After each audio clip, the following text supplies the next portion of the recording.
I've been fucking hoes and popping pillies, man, I feel just like a rock star.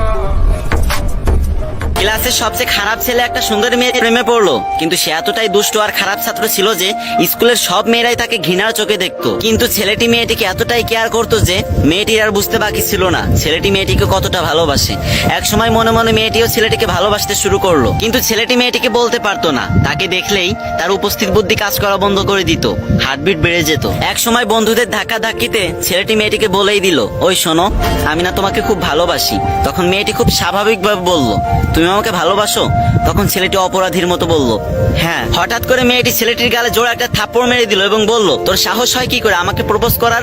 আরে তুই তো ক্লাসের last বয়, খ্যাত একটা। আরে তুই জানিস আমার বাবার স্বপ্ন আমাকে ইঞ্জিনিয়ার একটা ছেলের সাথে বিয়ে দিবে। তখন ছেলেটি স্কুল থেকে বের হয়েছিল এবং প্রতিজ্ঞা করেছিল সে একদিন অনেক বড় ইঞ্জিনিয়ার হবে এবং কোটিপতি হবে। দীর্ঘ কয়েক বছর পর ছেলেটি অনেক বড় ইঞ্জিনিয়ার হয়ে গেল। তখন তার টাকা পয়সা বাড়ি গাড়ি কোনো কিছুর অভাব থাকলো না। হঠাৎ একদিন তার অফিসের ম্যানেজার এসে বলল, স্যার আমার স্ত্রীকে বাঁচান স্যার, আমার স্ত্রীর অপারেশনের জন্য 2 লক্ষ টাকা লাগবে, প্লিজ স্যার আমার স্ত্রীকে বাঁচান। তখন ছেলেটি তার ম্যানেজারকে টাকাটা দিয়ে দিল। তার কয়েকদিন পর ম্যানেজার এসে বলল, স্যার আমার স্ত্রী সুস্থ হয়ে গেছে এবং আপনি আমাদের একটু বাসায় চলেন। তখন বলল, কেন? বলল, আমার স্ত্রী আপনাকে একটু দেখতে চাই, প্লিজ স্যার আমাদের বাসায় চলেন।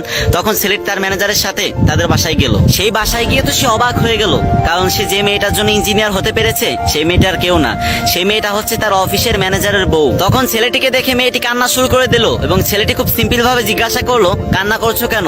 তখন মেয়েটি আরো জোরে কান্না শুরু করে দিল এবং হাত জোর করে ক্ষমা চাইতে লাগলো। মেয়েটির কান্না দেখে ছেলেটিও কান্না করে দিল আর বলতে লাগলো, বিশ্বাস করো আমি না খুব ভালোবাসতাম তোমাকে, কিন্তু তখন আমার যোগ্যতা ছিল না। আজকে আমার যোগ্যতা, টাকা পয়সা, বাড়ি গাড়ি সবকিছু আছে, কিন্তু তুমি নেই। এটাই বাস্তবতা। ওই যে একটা কথায় আছে না, কিছু পাইতে হলে কিছু হারাইতে হয়।